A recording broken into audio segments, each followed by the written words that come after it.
Once again, everyone, Assalamu alaikum wa rahmatullahi ta'ala wa barakatuh. And this week I will be speaking with you, continuing the conversation from last time, ayah number 18 of Surah Luqman, the advice a father is giving to his son. The first part of that advice, for the most part, I spoke to you about وَلَا تُسَعِّرْ خَدَّكَ لِلنَّاسِ, don't turn your cheek away from people, meaning don't turn your face from people. And we tried to analyze what the implications of that phrase could be. There's one thing I left out that I realized I should have mentioned last time. So I'll start with that and we'll pick up on the remainder of that ayah and hopefully cover that today. So, turning away from someone, the ayah did not specify the reasons for it. This is an important observation. So Allah did not say don't turn your face away from people out of arrogance, or don't turn your face away from people out of, pride, anger, arrogance, or dismissal, whatever else, right? So there could be a multitude of circumstances and any number of reasons where a person might feel they're justified in acting a certain way towards somebody else. And they can tell themselves, we're very good at rationalizing our own behavior. So if I do something terrible, I can say, yeah, I know that's terrible, but, and then I have a set of excuses for myself that justify what I did. So even though I know it's bad, I can tell myself it's not that bad. Right? So what Allah did here is, He didn't give the bad reasoning, because then somebody can even tell themselves, well, I didn't do it for that reason, therefore it's not that bad. Right? So He kind of made it a blanket statement of not turning away. Now, one of its manifestations that I think we should think about, really seriously think about, is there's this notion in the Quran about making someone feel worthless. Making someone feel not worthy of even a conversation. Making someone feel little. To make someone feel little. And actually the concept of being little and being humiliated are associated with each other. So, saghar in the Quran, which comes from the word saghir, saghir is small, saghar is actually humiliation. And when the devil was being removed from the company of Allah and the angels and all of that, when he was being expelled, Allah told him, إِنَّكَ مِنَ الصَّاغِرِينَ, you are from those that are small. In other words, you're humiliated and you're insignificant. You're being made insignificant. Now, how do you make somebody feel small? You and I can be in a difficult conversation and, or somebody says something we didn't want to hear, or you hear something outrageous and you want to give a response and you decide not to give a response. You decide to just stay quiet. Right? That's a good thing. Instead of being impulsive and exploding on somebody and putting them, in your mind, putting them in their place or giving them a zinger right back. Oh yeah, if you can say that, I can say 10 more things to you. Or I can raise my voice. We've already studied in the Quran, that's actually coming to lower your voice. Right? So, and أَعْرِضْ عَنِ الْجَاهِلِينَ, ignore people that are being outrageous. That's there too. But being silent when somebody's being erratic, when somebody's being outrageous, that's something else. This ayah is about something else. This ayah can also apply in us doing something wrong. When somebody's talking to you, one way you can avoid dealing with something is somebody comes and talks to you, hey, I need to talk to you about what happened last week. Or I need to bring up that issue with you. And you say, I don't have time for this. Don't bring it up. No, I'm not going to deal with it. Don't waste my time. Oh, not that again. One way or the other, you avoid the subject by not dealing with it at all. And that's another kind of turning your cheek. And this could be also done by, hey, I need to talk to you, and no response. I need you to tell me what's going on, no response. And what they call the silent treatment to somebody. So you could be, driving together and you're asking, your parent, or a parent is asking child, or siblings are asking each other, hey, so how was your day? No answer. What's going on? No answer. Complete silence. And when you give somebody complete silence, in their mind, why are they ignoring me? Why aren't they answering anything I'm saying? Are they angry with me? Did I do something wrong? Are they, upset with me? Are they just ignoring me because I don't think I'm worth? There's all kinds of negative thoughts that come out, don't they? The point being, if you don't make yourself clear, and you think that you're silent, and your silence could be for good reasons. Oh, I was silent because I was thinking about something, I was lost in thought, I was distracted. Could be something innocent. Or I was silent because I was just thinking of how to respond and I couldn't come up with an answer quickly. Or I couldn't respond because, in fact, I was angry and I was thinking the wrong thing, so I wanted to calm down before I answered. You could do that later, but in the moment when you ignore somebody and not respond to them, it's better for you and I to be straightforward in our speech and say, hey, I can't respond right now, I'm not feeling okay. Or I don't think my response is going to be healthy at this moment, but we can talk about this a little later. And if you have in family those kinds of situations, it's on me and on you when somebody says that to us to say, I understand, we'll talk about it later. Instead of, what do you mean you can't talk about it right now? The person's already overwhelmed, we poke at them some more until they explode. Let them be. Let them be. But if you and I start just ignoring a person completely, they're just not even saying that I need space, not even saying that I need to think about it, not even saying I'm a little bit upset right now, let me just calm down, or whatever. If you need to say something, just say it. Or if you say, I don't have a response at the moment, or I don't want to talk about this at the moment, that's okay, but at least you give a dignified response. Silence on its own and just completely ignoring someone is not a dignified response. It's actually an arrogant response. Whether you're being arrogant or not, it will be received as arrogance by somebody else. It'll be received as, I'm not worthy of a response. You think I'm worthless. And that's how it will be perceived. And that can become a form of arrogance. So it's not just about, well, I didn't mean that, so it's okay. It's not just about what you and I mean. It's also about the effect on somebody else's feelings. You see? So it's not always just about intentions. It's also sometimes about unintended consequences. And turning our face away from somebody, ignoring somebody, or giving somebody the silent treatment, even if we may have justified reasons, can actually have unintended consequences. And they're being avoided.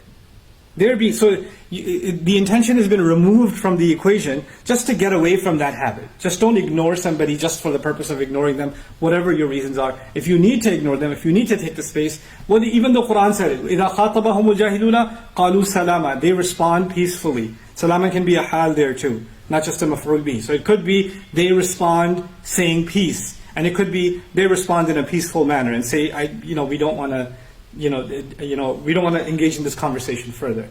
Or even when Allah says, when they walk into a company of conversation or a social gathering in which there is laghu, there's useless talk going on, or there's evil conversation going on.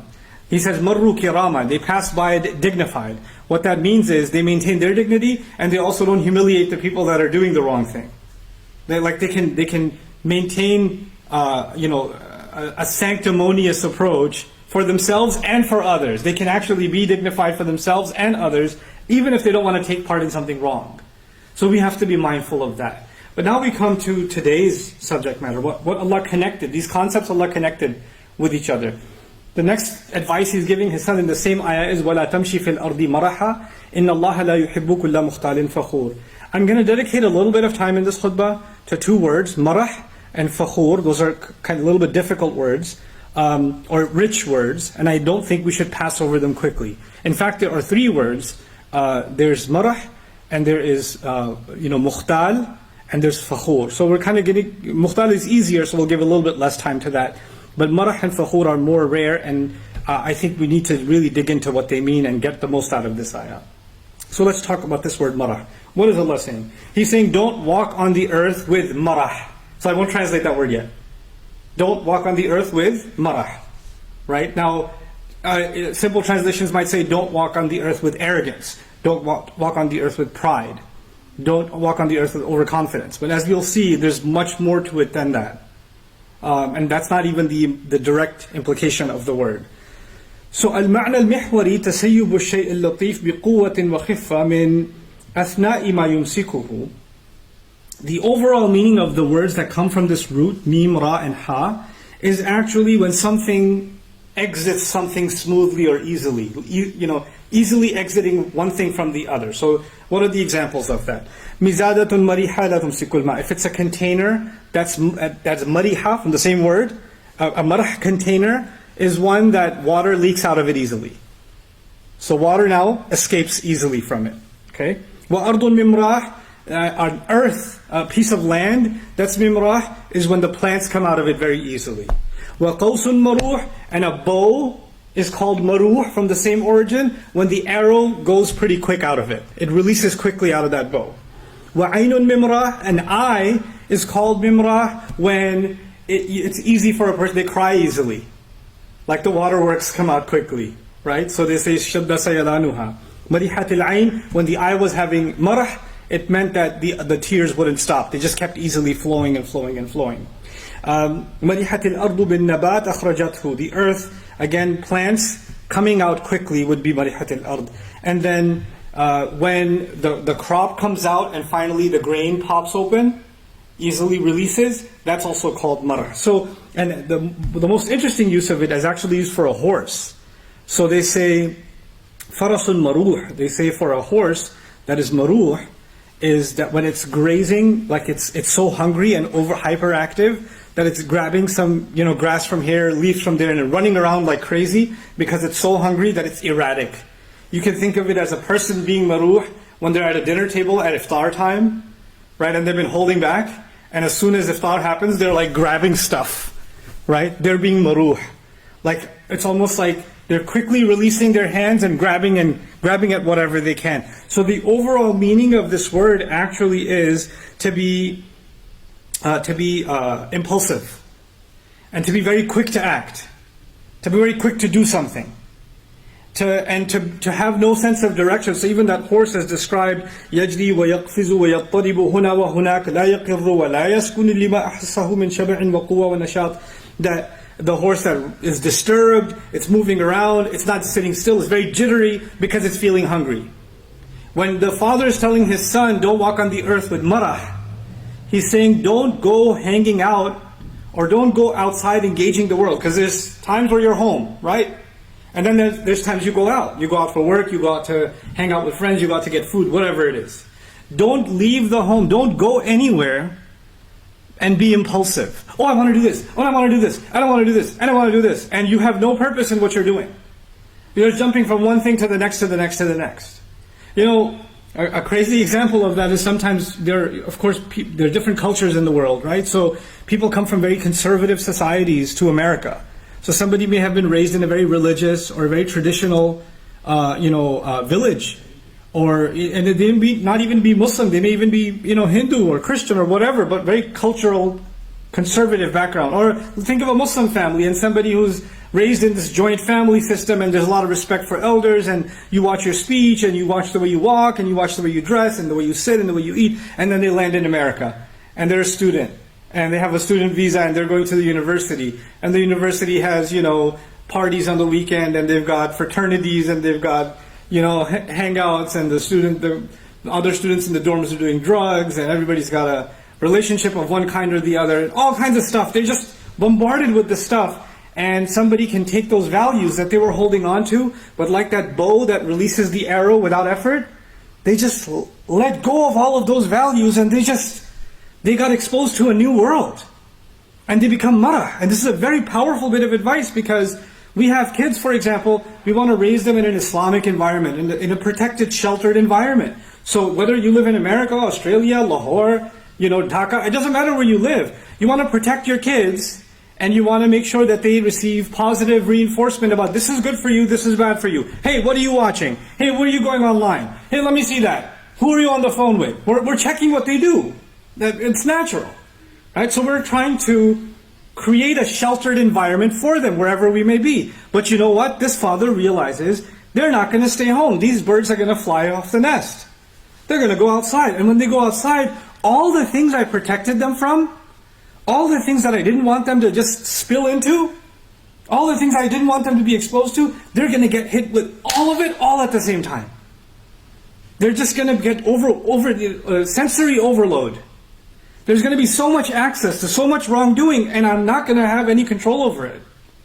And he's saying, in those moments, because now you have the ability, you have the appetite, you have the curiosity, you have the ability, you have the perception of freedom, right? And then especially in that moment when somebody tries to give you good advice, you can turn your cheek. You can just, I don't want to hear this, right? So in that moment, you can become impulsive and not think twice about how you're violating others and yourself. And that is a form of arrogance. So by extension, it becomes arrogance. By extension. Because arrogance is a lack of consideration for anybody else but yourself. وَلَا تَمْشِي فِي الْأَرْضِ مَرَحًا. The word marah here Hassan Jabal added an insight of his own, and I really liked his insight in his lexicon.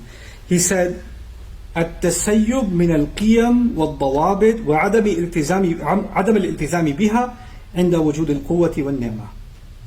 He said this is when someone slips out, like the plant slips out of the earth, like the arrow slips out of the bow, like the water slips out of the container, right? Is when a person slips out of their value system. Is when someone leaks, they lose themselves. And the values that were holding them and containing them, they no longer commit themselves to them. It becomes too easy for them to let them go. It's too easy for them to let them go. And when does it let them go? He says, عند وجود القوة والنعمة. The moment they find power and blessings. What he means by that is when you're independent and you can do it, who's going to stop me? That's power. Blessings means you got money, you got strength, Allah has blessed you with the ability for transportation, your appearance, whatever it may be. Now you've got these blessings, now I can do what I want with them. The father is telling his son, listen, you are going to feel powerful, capable of doing whatever you feel like, whatever impulse comes to you. And that's going to be a trial that you have. But it's interesting that he put these two seemingly unrelated bits of advice next to each other. He said, first, don't scoff at people, and then don't be impulsive, basically. Right? What is the connection between these two? As we contemplate that, we could think about how when we become of age, we basically, the Urdu expression is par nikal aaye, right? A person, comes in their own, and they kind of, the Urdu expression means they've sprouted wings, meaning they act like I'm not a kid anymore. You can't tell me what to do. Right? I'm not a baby anymore, dad or mom.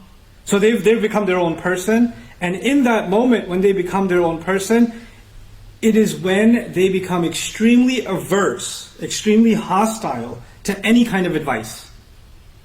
And actually, it is a time when, because you're hostile to any kind of advice, you develop this shell around you, which is constantly putting others down or dismissing others. The modern way of doing that captures so many young people around the world that are coming into adulthood is the word whatever. You whatever everything in the world. Anybody's giving you whatever. And you don't have to say whatever. You can just say half the syllables and whatevs. Or you can just roll your eyes. Oh God, here we go again. Or you could just take a deep breath of disdain. Are you done yet? You could just say that with your face. Are you done giving your lecture yet? Can I just go live my life now? This is لا تصعد خدك للناس. You don't have to disrespect someone by raising your voice and getting angry. You could just dismiss someone and dishonor them. And now that you've dismissed them and you can't hear their voice anymore, or their advice anymore, now you're left to your own devices. وَلَا تَمْشِي فِي الْأَرْضِ مَرَحًا. He's putting those two things together, perhaps because he understands that when a person stops listening to the advice of others, that's when they become impulsive. So having people in our life that can give us advice, that can give us the benefit of their wisdom, and keeping an open ear and an open heart towards them is an important part of life. And then وَلَا تَمْشِي فِي الْأَرْضِ مَرَحًا. This isn't even spiritual in nature. There are other experiences in life that apply to this. Because even Luqman radiallahu anhu said, لِلنَّاسِ, don't scoff away from people. Like I have non-Muslim friends who were into drugs, alcohol, crime, getting in trouble, you name it, right? And then later on in school, and they hated their teachers, but one teacher decides to give them advice and show them the ropes and say, hey, you're talented in this, maybe you can get a job in this. And that one teacher or that one positive influence, and the person turns their life around, right? Because they didn't turn away from that one teacher. This is لا تسعد خدك للناس. And had they not had that person, they would have been impulsive and doing all kinds of things and ruining their future. And they look back and say, I saved myself, and we look at it as Allah saved this person because they had someone that they could listen to. So this happens in the world, not just in the Muslim sense, but in humanity this happens. So these are the two bits of advice that he starts off the sayah with. لا تصعد خدك للناس ولا تمشي في الأرض مرحا. Fine. But beyond that, he says, إِنَّ اللَّهَ لَا يُحِبُّ كُلَّ مُخْتَالٍ فَخُورٍ. He says, certainly Allah does not love anyone who is mukhtal and fakhur. This is the next two words. By the way, one last comment about maybe probably in the next week we'll do mukhtal and fakhur together, because I've taken enough time already. But one last comment about these two words. About the first two words. Well, the first two phrases were turning your face and also being marah. Right? Notice in the first of them, Allah mentioned people. لا تصعر خدك للناس. So people are mentioned. And in the second one, it's not about people, it's all about you. Is وَلَا تَمْشِي فِي الْأَرْضِ مَرَحًا? There's no mention of people. Don't walk on the earth with marah, in a state of marah, and there's no mention of people. What's the benefit of knowing that? Allah is telling us a person is at the devil's disposal when they have cut themselves off from good people. The devil's whisper comes from this direction, that direction, that direction, and when there's no good people around you, then you are susceptible to this whisper, then this whisper, then that whisper, then that whisper. So the first thing is, don't isolate yourself from good people by dismissing them. That's the first step. And if you are doing that, then you are handing yourself over to the world of evil and negative thoughts that are inside you that can pull you in any direction whenever, especially when you go in the outside world. The strangers that you're going to meet, the people that are going to be in the marketplace, the people that are going to be in the university, on campus, the people that you're going to meet at school, the people that are going to be working with you, those are not necessarily people who care about your well-being. They don't care about your well-being. They care about themselves. But many of them will represent invitations to do something wrong. Right? So those people will have some allure to them, and you'll be drawn towards them, but they don't mean well for you. And you'd rather hang out with people that don't criticize you, so you don't want to be around anyone who keeps it real with you and tells it to you like it is. So people who tell you like it is, you just want to keep your distance from them. You've already, سَعَرْتَ خَدَّكَ لِلنَّاسِ. You've already turned your cheek away from them. Now you become وَلَا تَمْشِي فِي الْأَرْضِ مَرَحًا. Then that second bit of advice comes. So it's actually, doesn't matter what a social butterfly you are. It doesn't matter how many online friends you have, and how many people know you, and how popular you are, or you can make friends anywhere you go. Those kinds of people that are super outgoing and have friends everywhere, watch out, because sometimes their worst connections are the people closest to them. The people closest to them are the ones they dismiss the most, ignore the most. They're so nice outside, so horrible inside. And that's actually, that's a kind of fake life. That's a kind of fake set of connections. And that's actually what's going to be commented on in that last comment where Allah says, إِنَّ اللَّهَ لَا يُحِبُّ كُلَّ مُخْتَالٍ فَخُورٍ. So we'll wrap up that discussion inshallah ta'ala in next khutbah, because I certainly didn't want to rush through these phrases and these ayat, because I think they're of value, and it's something that we should really think about for ourselves and the young people that are listening. I don't want myself or you to hear these words and say, man, I can think of somebody that this applies to 100%. Man, is he talking about and then you're sharing it with your cousin, saying, look, here's a khutbah about Bushra, our cousin, or look, I think this is about you. Somebody sends and you can use khutbahs for insults. This is about you, I think. You should really listen to it. This is the height of the problem. Because this is you, ironically, scoffing at people, turning your cheek away from people. As if the ayat are about them, a criticism of them, and they have nothing to do with me. I pray Allah allows me to look in the mirror, to find these faults in myself and address them. And I pray Allah allows all of you to look in the mirror and find those faults in yourselves and address them for yourselves. And I pray Allah protects our young generation from these kinds of character flaws and makes them a better example for the world than we could ever be. Barakallahu li wa lakum fil Qur'an al-Hakim wa nafa'ani wa iyyakum bil ayati wa dhikr al-Hakim.